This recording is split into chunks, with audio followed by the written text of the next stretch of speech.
Welcome to Heart Over Gold, the channel where love, kindness, and humanity shine brighter than any fortune.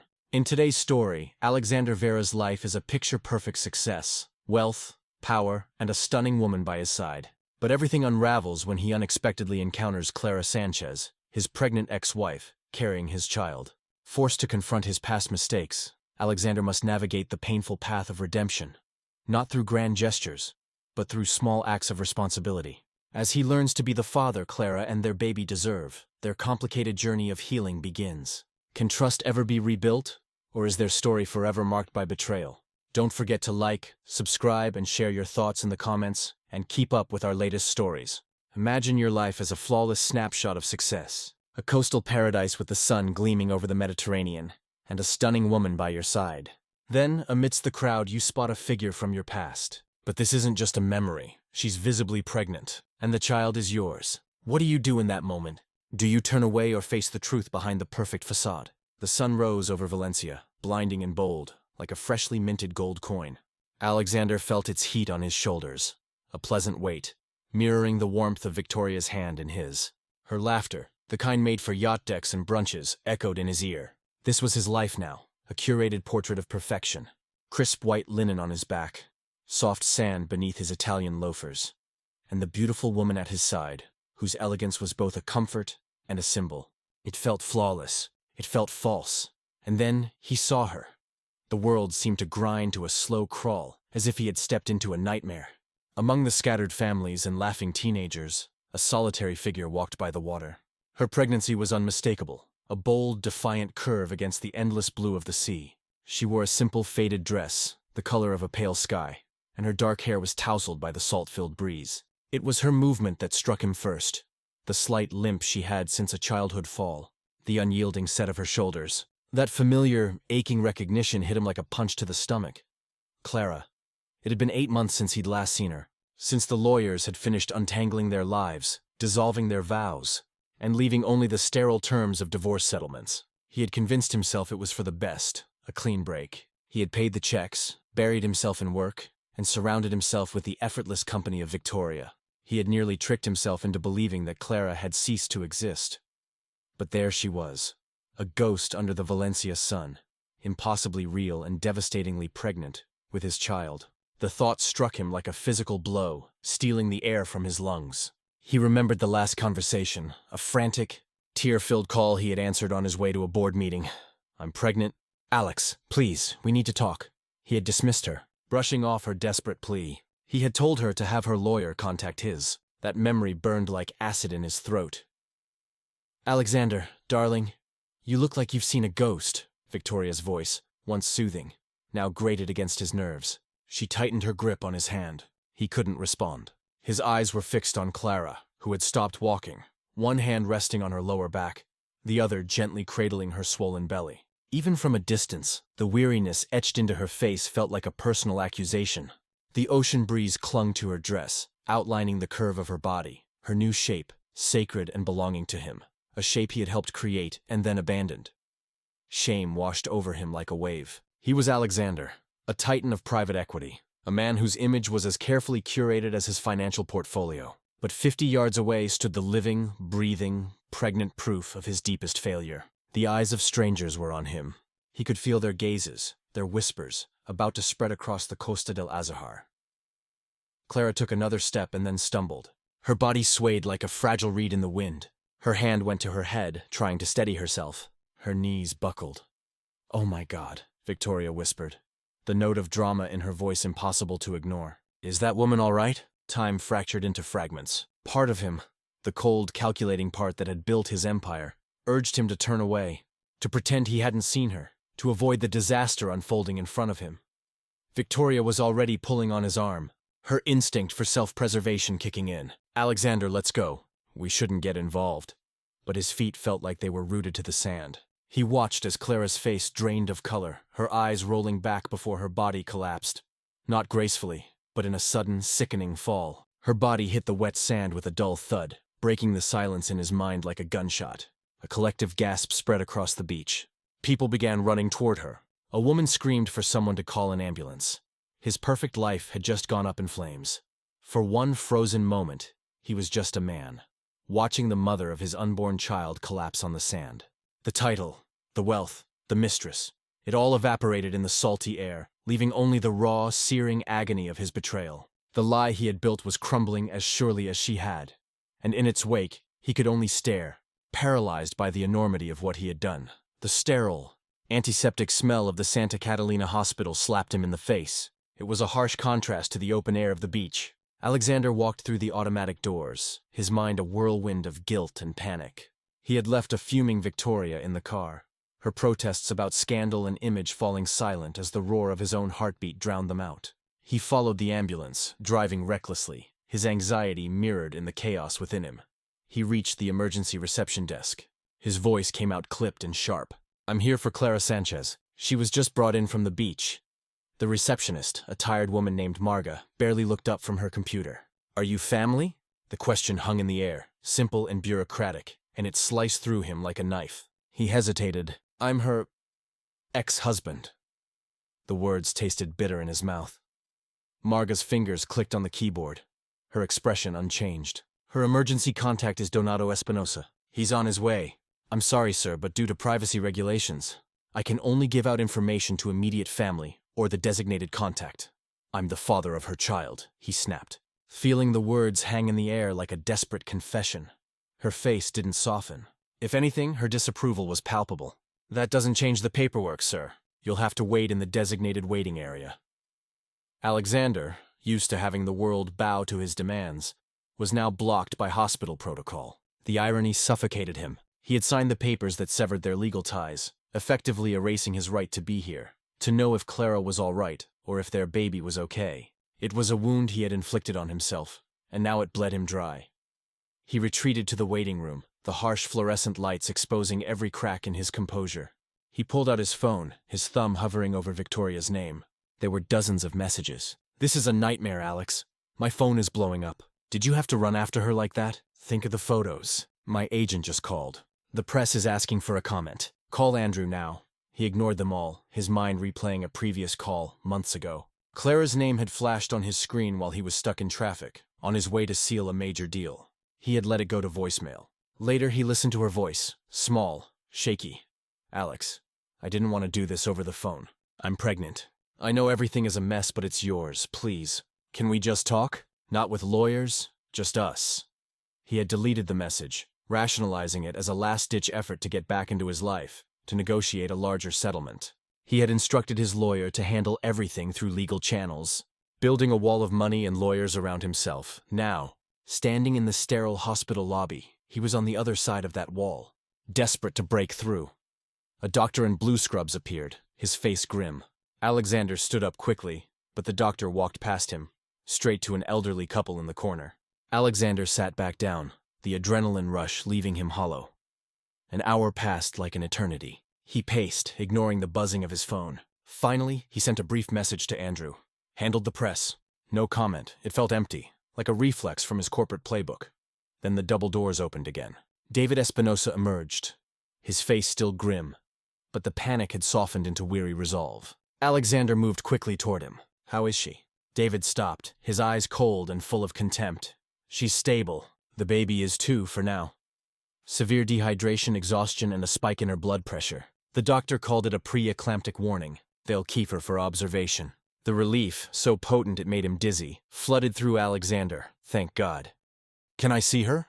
David's laugh was a short, bitter bark. "You really think you have the right to ask that?" "She's carrying my child, David. I have every right. A right you forfeited when you sent her legal notices instead of answering her calls." David shot back, his voice low, but vibrating with anger. "A right you signed away in a document that paid you for the privilege of your own absence. You don't get to waltz in now, smelling of expensive cologne and guilt and pretend you're anything more than the cause of this." Every word was a perfectly aimed dart, and they all hit their mark. "I didn't know," Alexander said, the excuse sounding pathetic even to his own ears. "I thought she was you thought she was lying, trying to manipulate you." David finished, his eyes boring into Alexander's. "Because that's what you do, isn't it, Alexander? You evaluate people as threats or as assets. Clara was an asset until she wasn't, so you liquidated her. Did you ever for 1 second stop to consider that she was just a person? A terrified pregnant woman you once promised to love and protect." The truth of the accusation left him speechless. He had done that. He had reduced the woman he once loved. The woman who knew his fears and his dreams to a line item on a ledger he waistring to close. "I want to see her," Alexander repeated, his voice quieter now, stripped of its usual authority. It was a plea. David studied him for a long moment, a silent battle playing out behind his eyes. "She's sleeping," he finally said. The doctor gave her a mild sedative. "I'll ask her when she wakes up. But I'm telling you now, Alexander, if she says no, you'll turn around and walk out of this hospital. You will not cause another scene. You've done enough damage for one lifetime." He had no choice but to agree. He retreated to his chair, feeling like a supplicant. Another hour passed. Finally, David reappeared in the door and gave a clipped, almost imperceptible nod. Alexander's heart hammered against his ribs as he followed David down the hall. The air became quieter, filled with the soft beeps and hums of medical machinery. They stopped in front of a room number 314. David paused, his hand on the door. "She's awake. She agreed to see you for 5 minutes. Do not upset her." "Upset," Alexander nodded, his throat tight. He opened the door and walked in. Clara was propped up on pillows, an IV taped to the back of her hand. The color had returned to her cheeks, but her eyes were shadowed with exhaustion. She looked fragile, yet her gaze, when it settled on him, was as hard as steel. The silence in the room was thick with unspoken history, with betrayal and pain. "Kara," he whispered her name. "What do you want, Alexander?" Her voice was raw but steady. There was no pleading, no tears, just a chilling emptiness. He walked to the bed, his hands feeling useless at his sides. "I'm so sorry. I saw you on the beach. I had no idea." "You had no idea I was still pregnant?" she asked, a flicker of bitter humor in her eyes. "Or you had no idea I was poor enough to be walking on a public beach instead of lounging at a private club?" "That's not fair." "Fair?" A weak, incredulous laugh escaped her. "You want to talk about fair? It was fair when I called you begging you to just talk to me and got a letter from your lawyer threatening me with a harassment suit. It was fair when I found out you were vacationing on the Amalfi Coast with her from a gossip magazine while I was throwing up every morning, terrified I was going to lose this baby. Hef-lynched. I can help. Anything you need, money, doctors, a place to live, whatever it is, just name what you want." It was his default setting, his solution to every problem. "Write a check." Her expression hardened into something close to disgust. "You still don't get it, do you? You think you can abandon a person and then just buy your way back into their life when it's convenient. This isn't a hostile takeover, Alexander. This is a baby. My baby, a human life. And it's not for sale." The rejection was absolute. A door slammed shut in his face. She wasn't asking for his money. She was demanding his humanity. The very part of himself he had systematically dismantled in pursuit of his success. "What do you want from me, then?" he asked, his voice breaking. "Right now," she said, her eyes filling with tears she refused to let fall. "I want you to leave. Your 5 minutes are up." He stood there frozen, the chasm between them wider than ever. He had come to fix things, to manage the situation. But he was realizing with a clarity that was both terrifying and liberating, that some things couldn't be bought, fixed, or managed. Some debts were paid not in dollars, but in something far more costly. And he hadn't even begun to understand the currency. The drive back to his sterile, glass-walled beach house was a blur. Alexander walked in to find Victoria on the phone, her voice a carefully modulated mix of indignation and victimhood. She was pacing the marble floor of the living room, a flute of champagne in her hand. "Unbelievable, I know. He just left me there. Of course, my concern is for the woman, but the sheer humiliation." She saw him, and her expression hardened. "I have to call you back." She ended the call and confronted him. "Well, is your little charity case all sorted?" The casual cruelty of her words hit him like a physical blow. "Her name is Clara," he said, his voice dangerously low, and she collapsed. "She's in the hospital. She could have lost the baby. Oh, please." Victoria scoffed, taking a delicate sip of champagne. "How terribly dramatic and convenient. Just when you happen to walk by. Don't you see what this is, Alexander? It's a setup. She's a gold digger, and she just hit the jackpot. The press is going to have a field day with the story of the poor pregnant ex-wife collapsing at the feet of the heartless millionaire and his new girlfriend. It's not a story, Victoria. It's my life. It's our life." She snapped, her composure finally cracking. "The life I've worked very hard to build with you. The brand, the image. Do you have any idea what this does to us, Tome? I'm not just your girlfriend. I'm a brand ambassador. My reputation is tied to yours. This mess you've made, it threatens everything." He looked at her, then really looked at her. He saw the perfectly coiffed hair, the designer dress, the flash of panic and calculation in her eyes. He had chosen her because she was easy. She was uncomplicated, a beautiful accessory whisked for nothing more than his money could provide. She was the antithesis of Clara, who had challenged him, who had demanded his heart, his attention, his soul. He had fled that complexity into this empty, gilded cage. This isn't about a brand, he said, the realization dawning on him with sickening clarity. This is about a child. My child. Victoria's face twisted into a mask of fury and fear. So that's it. You run back to her. After everything I've done for you, supported you through that ugly divorce, helped you rebuild your image. You helped me build a lie, he replied, the words tasting bitter. And it just collapsed on a beach. She stepped toward him, her eyes burning. You need to handle this, Alexander. You need to silence her. Pay her off. Get her to sign an NDA so strict she can't even whisper your name. If you don't, she'll poison everything. She's a threat to us, to me. And you need to decide who you're going to protect. The threat was Clara. It wasn't just about PR. It was about her position, her security. Clara and the baby were an existential threat to the world Victoria had so carefully constructed. You were never more to me than a distraction, he said. The words a screwl as they were true.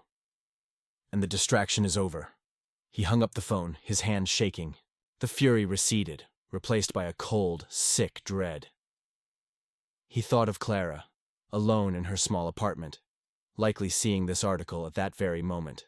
This public humiliation, this vicious attack was happening because of him. He had brought Victoria into his life, and in doing so, he had brought this plague down upon Clara. He had ended things with Victoria, but the damage was already done. He had finally burned the bridge to his past, but in doing so, he had set fire to the very ground where he was trying to build a new foundation. He picked up his phone, his thumb hovering over Clara's name, knowing with absolute certainty that this time an air conditioner wouldn't be enough to fix what he had allowed to break. How do you build trust after such a devastating betrayal and public humiliation? Is it even possible? Let me know what you think in the comments. The call to Clara was the hardest he had ever made. He expected screaming, tears, accusations.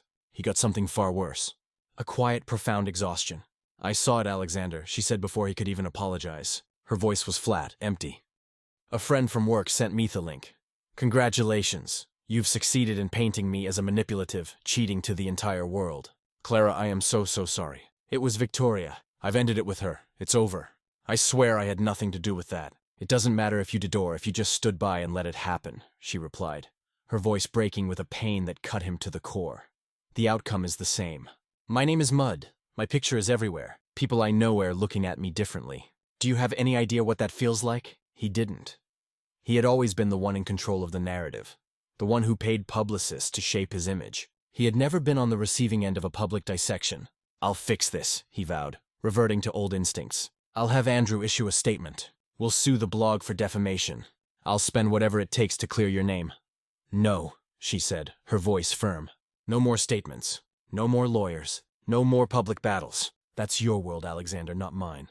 Every time you try to fix things, you just make a bigger mess. Just stay away from me. Please, I can't take any more of this. I need to protect myself. I need to protect this baby. She hung up. The finality in her voice was absolute. He had been completely shut out. For the first week, he honored her request. It was agony. He felt like a phantom limb, an amputated part of a family he was desperate to join. The silence was a roar in his ears. He instructed Andrew to issue a single laconic statement. The story is a malicious fabrication. Mr. Vera has the utmost respect for his ex-wife, Ms. Sanchez, and asks that the media respect their privacy at this time. And he also had his legal team send a cease and desist letter so threatening that the blog retracted the story within hours. But the damage was done. The lie was out there living in social media feeds and in the minds of strangers. He realized she was right. His methods, the money, the power, the legal threats were a foreign language in the country of her pain. They were the tools of the man who'd hurt her, not the tools of the man who might possibly heal her. He needed a new currency, so he started showing up, not with grand gestures, but with quiet consistency. He learned her schedule through David. He knew her weekly obstetrician appointment was on Tuesday mornings, the first Tuesday. He parked his car across the street from her building at 8 a.m. At 8:30, he watched her leave, her movements slow and careful, and begin the long 4B block walk to the bus stop. He didn't approach her. He just watched, his heart aching with every step she took. The next Tuesday, he did the same. But this time as she locked her door, he sent her a text message. My car's across the street. I can drive you to your appointment. I won't speak if you don't want me to. I'll just drive. If you don't want me to, I'll understand. He watched her read the message, her body tensing. She looked across the street and saw his car. For an entire minute, she stood there wrestling with herself. Then, with a deep sigh, she walked not to the bus stop, but to him. She got in the car and didn't say a word. Neither did he. He drove her to the doctor's office. The silence was thick, but not entirely hostile. It was a truce. When they arrived, she started to get out. "I'll wait here," he said, "to drive you home." She paused, then gave a small, almost imperceptible nod and went inside. It became their weekly ritual. He drove her. They sat in silence. He waited. He drove her home. It was a strange, silent penance. He was no longer her ex-husband or her lover. He was her chauffeur, a background character in the story of her pregnancy. But he was there slowly. Other small acts followed. He learned from a passing comment David had made that she had a craving for a specific brand of pickles. He drove to a store, bought 3 jars, and left them in a bag outside her apartment door with a simple note just in case. He started reading, not financial reports, but parenting books. He read about trimesters and fetal development. He filled the empty spaces in his life, not with deals and conquests, but with knowledge about the child he was determined to know. One afternoon, as he drove her home after an appointment, she finally spoke. "Why are you doing all this?" she asked, her gaze fixed on the passing scenery. "Because you told me the baby deserves a father," he replied honestly. "And you were right. I'm trying to learn how to be one. Buying pickles and reading books doesn't make you a father, Alexander." "I know," he said. "Being present does. Consistency, reliability, showing up. That's what I failed at. That's what I'm trying to learn now." She was silent for the rest of the ride, but when he pulled up to her building, she didn't get out right away. "The baby's room needs to be painted," she said, still not looking at him. "And I can't do it myself. The fumes." It was the first time she had asked him for anything. Not money, not a grand gesture, just his time, his effort, his presence. "What color?" he asked, his heart swelling with a fragile, painful hope. "A soft yellow," she said, like the sun. "A promise to come with paint on Saturday morning." She finally turned and looked at him. Her eyes were still guarded, her trust a distant shore he might never reach. But for the first time, he saw something other than pain in them. It was a flicker of recognition, a recognition that his new currency, the simple, unglamorous currency of showing up, was finally beginning to register. Saturday arrived, and Alexander showed up not in a sports car, but in a rental van loaded with cans of low VOC paint, rollers, brushes, and drop cloths. He spent the entire day in Clara's small, stuffy spare room, taping the edges and methodically painting the walls a pale yellow. Clara stayed in the living room, ostensibly on bed rest, but he could feel her presence, her quiet observation of his work. They didn't talk much. He would ask a question. "Do you want me to paint the trim white?" And she would give a simple answer. But the shared space, the domesticity of the task began to erode the formal distance between them. He saw her world up close, the worn armchair, the second-hand books covering, the shelves, the single-framed photo of her late mother on the mantel.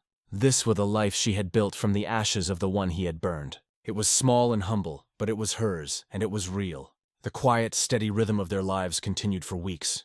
The Tuesday drives, the occasional errand. He assembled a crib for her, his brow furrowed in concentration over the inscrutable instructions. He installed baby gates, even though she was months away from needing them. Each task was a small, steady brick in a foundation he was desperately trying to lay. He was becoming a fixture, a reliable presence that no longer made her flinch. Trust wasn't spoken, but it was there, a fragile shoot in the scorched earth of their past. Then came the call. It was just after 2 a.m. on a Tuesday in late autumn. He was asleep in his city apartment when his phone rang on the bedside table. He saw her name and woke instantly. His blood turned to ice. "Alexander." Her voice was tight with pain, breathless. "Clara, what's wrong? Is it the baby?" I don't know," she gasped. "I have cramps. Really bad, and I think my water just broke." "It's too early, Alex. I'm only 34 weeks. Panic, cold, and sharp flooded him. "I'm on my way. Call 911. "No, there's no time. "I can't. David is away. I tried to call a taxi. They said it would be 40 minutes. "Alexander, please. I'm scared." The raw fear in her voice erased any remaining distance between them. She had called him. In her moment of terror, she'd reached for him. "I'm on my way," he said, his voice a rock of calm he didn't feel. "Hold on, Clara. I'm coming." He moved faster than he ever had in his life. He got dressed, grabbed his keys. He broke every speed limit on the deserted late-night roads, his knuckles white on the steering wheel. His mind was a frantic prayer. Please let her be okay. Please let the baby be okay. He found her on the floor of her living room, her face pale and beaded with sweat. He gently helped her to her feet, wrapped her in a blanket, and carried her down the 4 flights of stairs to his car. The drive to the hospital was a blur of red lights and her sharp, pained gasps from the passenger seat. The ER staff swarmed them the moment he pulled up. They took her away on a gurney, her hand reaching for his for a fleeting second before she disappeared through the double doors. And then he was alone again, back in the waiting room where this nightmare had begun months ago. But this time was different. He wasn't a ghost. When the nurse came to get his information, he knew the answers. Heck knew her doctor's name, her due date, her allergies. He was now on her intake form, right under David as her emergency contact. A small bureaucratic change that felt like a seismic shift. Hours passed. He called David, who was distraught and promised to take the first flight back. He paced. He drank bitter coffee from a vending machine. He prayed to a god he wasn't sure he believed in. Finally, just as the first gray light of dawn was breaking, Dr. Preto, the same doctor from before, appeared. Her face was tired but calm. "Mr. Vera," he searched her face, bracing himself for the worst. Is the baby. Clara had a placental abruption likely related to her preeclampsia. The doctor explained. "It was critical.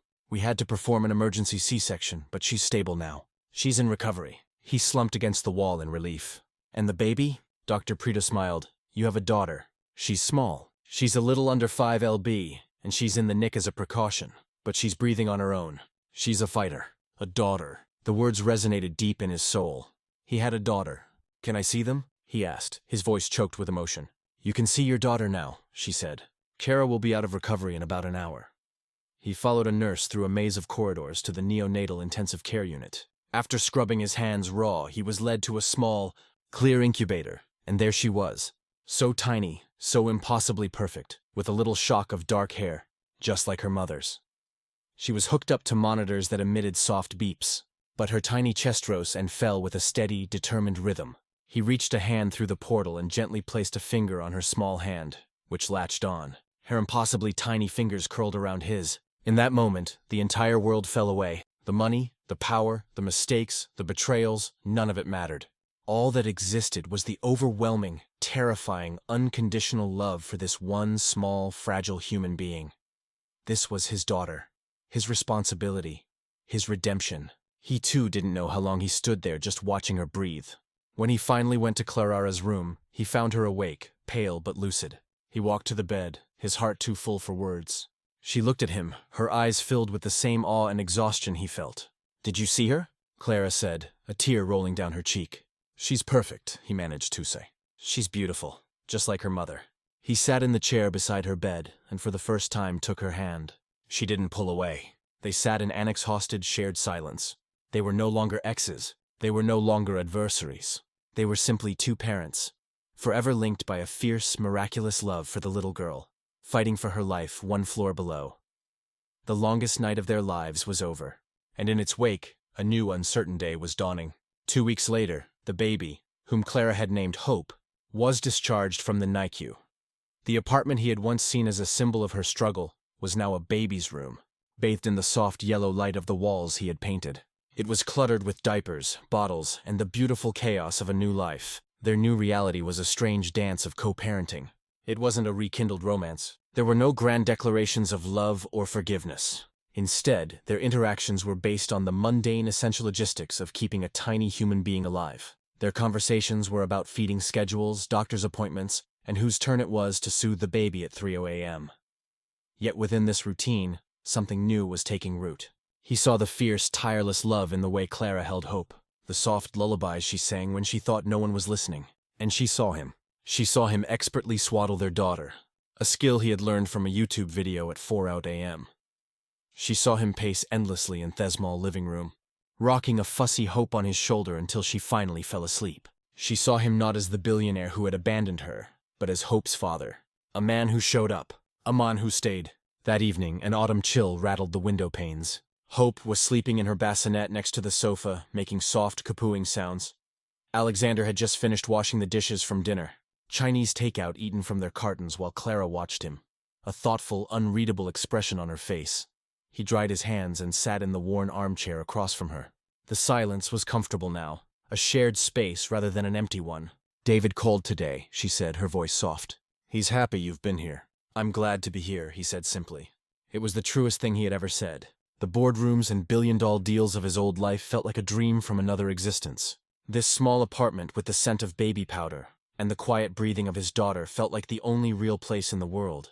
"This is hard, Alexander," she admitted, finally looking at him. "Seeing you here, remembering everything. Sometimes I'm still so angry with you I can barely breathe. I know, he said, his gaze unwavering. You have every right to be. I don't expect you to forgive me, Clara. Maybe never. All I can do is try to be the father that Hope deserves. She looked at their daughter, her expression softening. She deserves everything. She looked back at him. What happens now? What is this? It was the question that hung between them every day. They weren't a couple. They weren't just co-parents. They were something in between. Two people bound by a painful past and a precious, hopeful future. I don't know, he confessed. We're writing a new book, I guess, and we're just on the first page. He hesitated, then took a leap. It's getting late. Can I stay on the sofa in case you need help with the night feeding? Clara looked at him, her eyes searching his. She saw no agenda, no manipulation, just a tired man offering his presence. She thought of the long, lonely nights ahead, the overwhelming weight of being a new mother. She gave a slow, deliberate nod. Okay, Alexander, you can stay. It wasn't a declaration of love. It wasn't a promise of a future together. It wasn't forgiveness, but it was acceptance. It was a single shaky step onto the new path they were forging together. A path not back to what they'd lost, but towards something they had yet to define. He had once tried to erase her, but now in this small, quiet room, he had finally found his place in her story. Not as the villain, not even as the hero, but simply as a man present on the page, ready to see what the next chapter would bring. The journey of healing is never a straight line. Can trust, once shattered, ever truly be whole again? What does redemption really look like day by day in the quiet moments between the dramatic scenes? The story of Alexander and Clara is far from over.